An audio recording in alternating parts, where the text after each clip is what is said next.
Hello, fourth graders. It's time for another installment of Owls in the Family. Here's the book. And we are ready today for chapters 7 and 8. So here we go. When the owls first came to live with us, Mutt didn't think much of them. He was jealous of all my pets, and he was particularly jealous of the owls because they took up so much of my time. He never did get on very well with Wall. But after a few weeks, he got so he could tolerate Weeps. I think this was because Weeps was so helpless, and because Mutt had to defend him from other dogs and from the neighborhood cats. And of course, Weeps got very fond of Mutt, knowing he could depend on the old boy to protect him. Whenever Weeps was let out of his cage, he would start searching around for Mutt. Once he spotted him, Weeps would give a little whoop of relief and go scuttling over to his protector's side. If Mutt was lying down, Weeps would snuggle in between his paws. Sometimes he would get so close that his horn feathers would tickle Mutt's nose, and then Mutt would sneeze and almost blow Weeps over backward. If Weeps got to be too much of a nuisance, Mutt would try to hide from him under the garage. But that wasn't much use. Weeps would squeeze under the garage too. He hated to let Mutt get out of his sight for even a minute. Mutt's relations with Wall were another story. Wall wasn't afraid of anything that walked, flew, or crawled, and that included Mutt. As far as Wall was concerned, old Mutt was something to be teased and pestered, and Wall used to tease the life half out of him. Mutt was an absent-minded sort of dog. Instead of burying a bone he didn't happen to be using at the moment, he would often forget about it and leave it lying on the grass. That was a mistake, because sooner or later Wall would see it, swoop down, and carry it off. It wasn't that Wall liked bones himself, not having any teeth. He couldn't chew them. He just liked to take them away from Mutt. Once he had the bone, he would put it somewhere where Mutt could smell it or see it, but couldn't reach it. Sometimes he would put the bone in the crotch of a tree just high enough so Mutt couldn't jump up and get it. Or sometimes he would hide it in the gutters of the porch roof so that the nice, rich bone smell would drift down and torment Mutt until he was nearly crazy. Another of Wall's tricks was stealing Mutt's dinner. Mutt used to be fed on the back porch about 5 o'clock each afternoon. When Wall was feeling particularly bored or ornery, he would play the dinner-stealing game. Having waited until Mutt started eating, Wall would scoot around to the front of the house and set up such a ruckus that it sounded like 2 dog fights and a cat fight all happening at once. Mutt always fell for it. As soon as he heard the row, he would come tearing around the corner, woof, woof, woofing, and ready for trouble. But while he was peering around in his short-sighted way to see where the trouble was, Wall would have flown over the top of the house and be gobbling down Mutt's dinner on the back porch. When Mutt got back and found the plate empty, he would look very puzzled. Being absent-minded, he couldn't always remember whether he had finished his dinner or not. All that he knew was that he still felt hungry. But Wall's favorite game with Mutt was the tail squeeze. Mutt was already a fairly old dog when the owls came to live with us, and during the heat of the summer afternoons, he liked to have a snooze under the poplar trees in our front yard. He had hollowed out a bed for himself in the moist earth beneath the trees where he could go lie in comfort until the sun started to go down and the air began to get a little cooler. Wall, on the other hand, never seemed to sleep at all, although according to the bird books, horned owls are supposed to sleep all day and hunt all night. Perhaps Wall had never read those books. He was just as active in the daytime as at night, and maybe more so. On summer days when I was away somewhere and there were no kids around to play with, Wall would get bored. That was usually when he would play the tail squeeze game. After first making sure Mutt was really fast asleep, Wall would begin to stalk the old dog the way a cat will stalk a bird. He always did it on foot, I think because he felt it wouldn't be playing fair to use his wings. Starting from the front porch, Wall would sneak across the lawn, moving so slowly and carefully he hardly seemed to move at all. If Mutt happened to raise his head, he would see Wall standing stock still on the grass and staring innocently up at the sky, as if he were wondering whether it was going to rain or not. After a long, suspicious look at Wall, Mutt's eyelids would begin to droop. His head would sag, and soon he would be fast asleep again. He snored, too, and as soon as the snores started, Wall would continue his slow and careful approach. Sometimes it took Wall an hour or more to cross the lawn, but he did it so quietly and cautiously that Mutt never really had a chance. When he had sneaked up close enough, Wall would raise one big foot and very, very gently lower it over the end of Mutt's long and bushy tail. And then Wall would let out a piercing scream, and at the same moment he would give the tail a good hard squeeze. Poor Mutt would leap straight into the air, yelping with surprise and pain. By the time he got his bearings and was ready to take a bite out of Wall, the owl would have flown to the limb of a nearby tree, from which he would peer down at Mutt as much as to say, "Good heavens, what a terrible nightmare you must have been having." Mutt would roar and froth around the tree, daring Wall to come down and fight like a dog. Then Wall would make things even worse by closing his eyes and pretending to go sound asleep. Although Wall loved practical jokes, funny thing was that he never really harmed other animals if he could help it. Of course, if something tried to hurt him, that was different. Then Wall could be dangerous.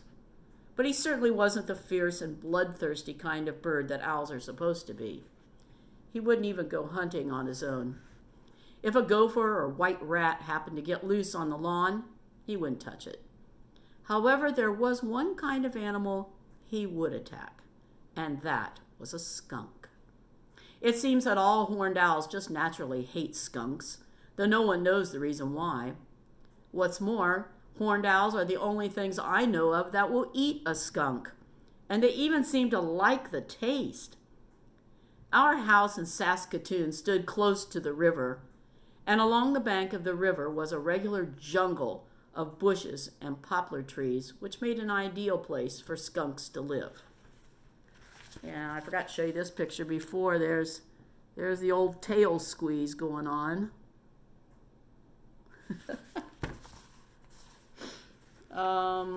Because they didn't have any enemies in town, the riverbank skunks had become so cocky that they would stroll along the sidewalk in front of our place as boldly as if they owned it. That was before Wall came to live with us. Cocky as ever, one of the riverbank skunks decided to take a walk down Crescent Avenue one summer evening just after Wall had learned to fly. The skunk came strutting along the sidewalk, quite sure nothing in the world would dare to bother him. He ambled along, taking his own time, until he got under the overhanging branches of our poplar trees. Mother and Dad and I were having dinner. Dining room windows were open, and because it had been such a hot day, All of a sudden, there was a great swoosh of wings, and there on the windowsill sat Wall. Before any of us had time to move, he gave a leap and landed on the floor beside my chair. And he hadn't come empty-handed. Clutched in his talons was an enormous skunk. The skunk was dead, but that didn't help matters much because before he died, he had managed to soak himself and Wall with his own special brand of perfume. "Hoo, hoo, hoo," Wall said proudly, which probably meant, "Mind if I join you? I've brought my supper with me." Nobody stopped to answer. We three people were already stampeding through the door of the dining room, coughing and choking. Wall had to eat his dinner by himself. It was 2 weeks before we could use the dining room again, and when Mother sent the rug and drapes to the cleaners, the man who owned the shop phoned her right back and wanted to know if she was trying to ruin him. Wall didn't smell so sweet either, but he couldn't understand why he was so unpopular all of a sudden. His feelings must have been hurt by the way everybody kept trying to avoid him. After 2 or 3 days, when even I wouldn't go near him or let him come near me, he became very unhappy. And then an idea must have come into his funny head. He must have decided we were mad at him because he hadn't shared his skunk with us. So one day he went down to the riverbank and caught a second skunk and brought it home for us. By this time he was so soaked in skunk oil that you could smell him a block away. Some of our neighbors complained about it, and so finally my father had to give Wall a bath in about a gallon of tomato juice. Tomato juice is the only thing that will wash away the smell of skunk. Poor Wall. By the time Dad was through with him, he looked like a rag mop that had been dipped in ketchup. But he got the idea, and he never again brought his skunks home to us. Chapter 8. The banks of the Saskatchewan River were very steep where the river ran through the prairie to the south of Saskatoon. And about 2 miles downstream from the city was a perfect place for digging caves. Bruce and Murray and I had our summer headquarters down there in an old cave some hobos had dug a long time ago. They had fixed it up with logs and pieces of wood so it wouldn't collapse. Because you have to be careful of caves. Because if they don't have good strong logs to hold up the roof, the whole thing can fall down and kill you.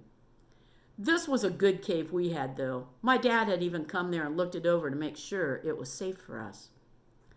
It had a door made of a piece of tin roofing, and there was a smokestack going up through the ceiling. Inside was a sort of bench where you could lie down, and we had 2 old butter crates for chairs.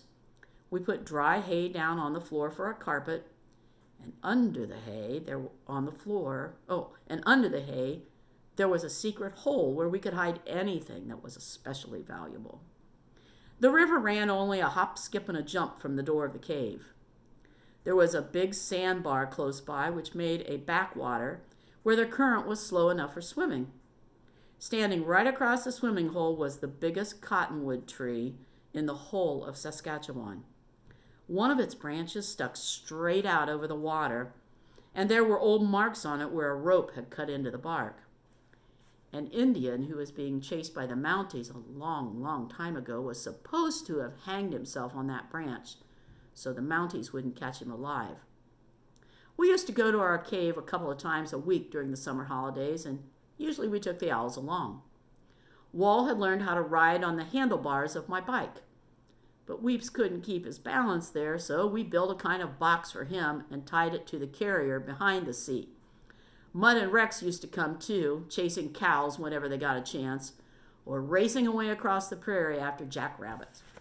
And if you look at the picture here, there you can see the owls and the dogs with Billy on his bike there.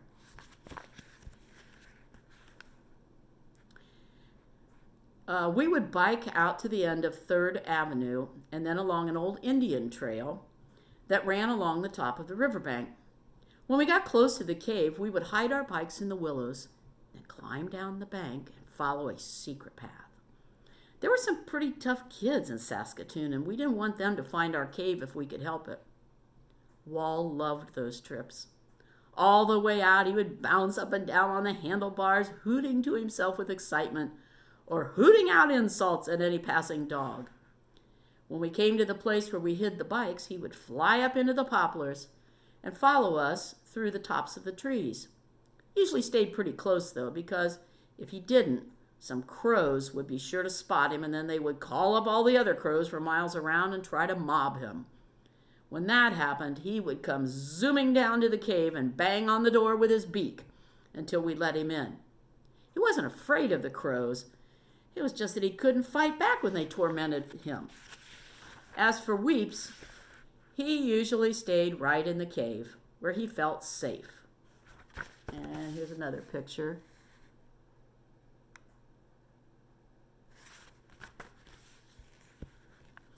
One summer afternoon, when we were at the cave, we decided to go for a swim.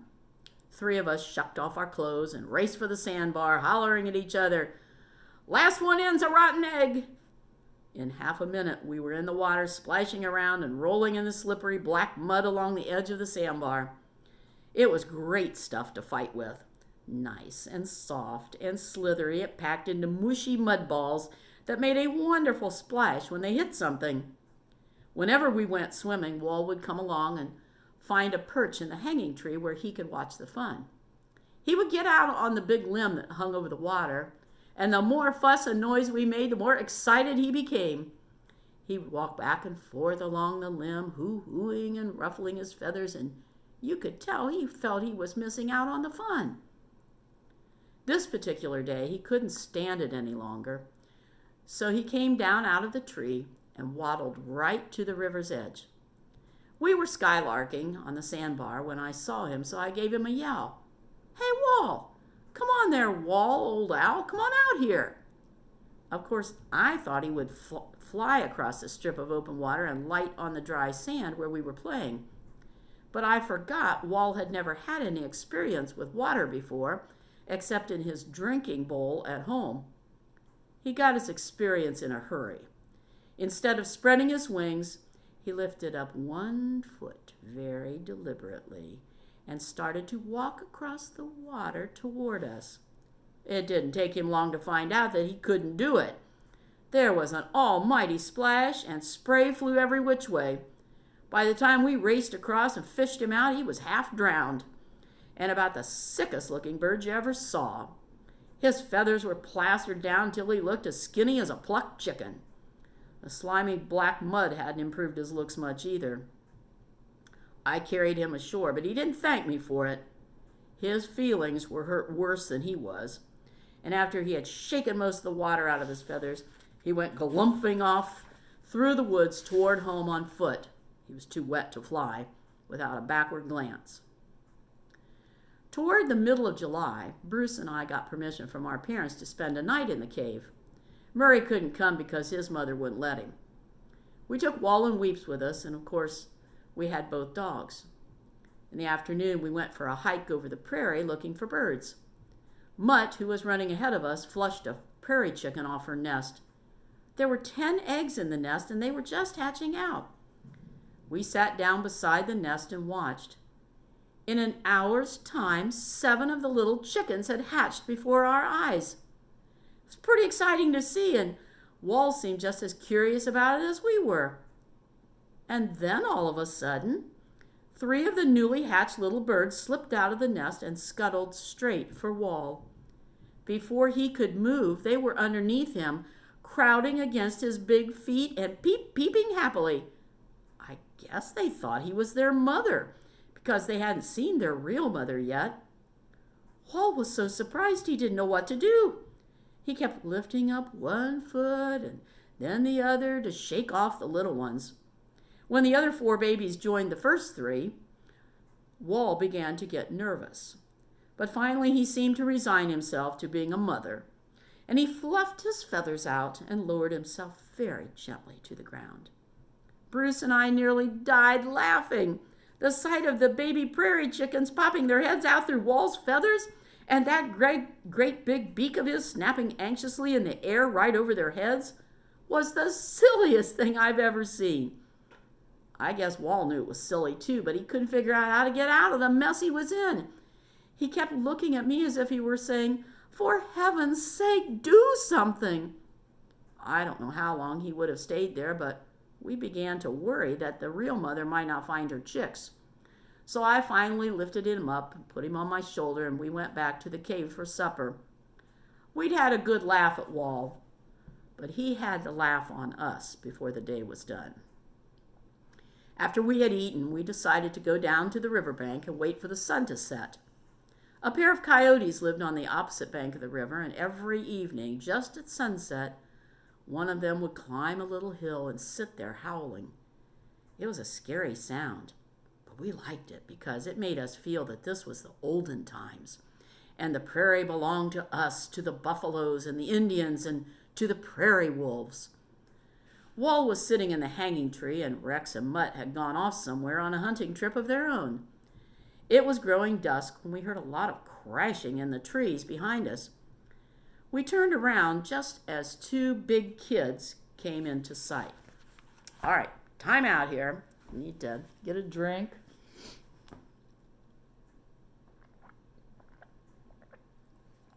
Okay, I'm ready to go. We turned around just as two big kids came into sight. They were two of the toughest kids in Saskatoon. If they hadn't come on us so suddenly, we would have been running before they ever saw us. Now it's too late to run. They would have caught us before we could go 10 feet. The only thing we could do was sit where we were and hope that they would leave us alone. What a hope that was. They came right over, and one of them reached down, grabbed Bruce, started to twist his arm behind his back. "Listen, you little rats," he said. "We heard you got a cave someplace down here. You're too young to own a cave, so we're taking over. Show us where it is, or I'll twist your arm right off." The other big kid made a grab for me, but I slipped past him and was just starting to run when he stuck his foot out and tripped me. Then he sat on me. "Say, Joe," he said to his pal, "I got an idea. Either these kids tell us where the cave is, or we tie 'em to the old hanging tree and leave 'em there all night with the Injun's ghost." Just then, the coyote across the river gave a howl. All four of us jumped a little, what with the talk of ghosts, but Joe said, "That ain't nothing, just a coyote howling. You gonna tell us, kid, or do we have to tie you to the tree?" Bruce and I knew they were only trying to scare us, but we were scared all right. I was just opening my mouth to tell them where the cave was when Wall took a hand in things. He had been sitting on the big limb of the hanging tree, and since it was almost dark by then, he looked like a big white blob up there. I don't think he'd been paying much attention to what was happening on the ground below him. But when that coyote howled, he must have thought it was some kind of challenge, because he opened his beak and gave the owl hunting scream. Did you ever hear a horned owl scream? Usually they do it at night to scare any mice or rabbits that happen to be hiding near into jumping or running, and then the owl swoops down and grabs them. If you've ever heard an owl scream, you'll know it's just about the most scary sound in all the world. And by the way, if you want to hear this sound, get online and look up horned owl scream and see if it'll come up for you. It is pretty creepy. When Wall cut loose, it made even my skin creep, and I knew what it was. But the two big kids didn't know.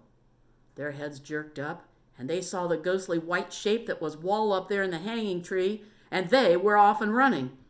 They went right through the poplar woods like a couple of charging buffaloes, and we could still hear them breaking bush when they were half a mile away.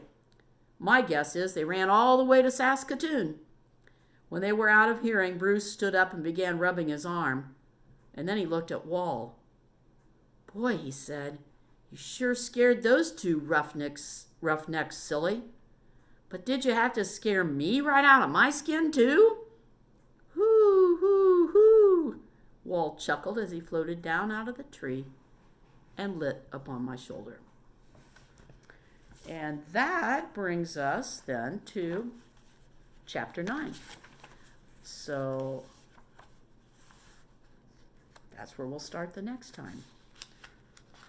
All right, fourth graders. Well, I hope you're doing okay. I hope you're all well and staying safe and still doing your lessons. Finish strong. Finish the end of the year strong. And I'll see you next week. Bye-bye.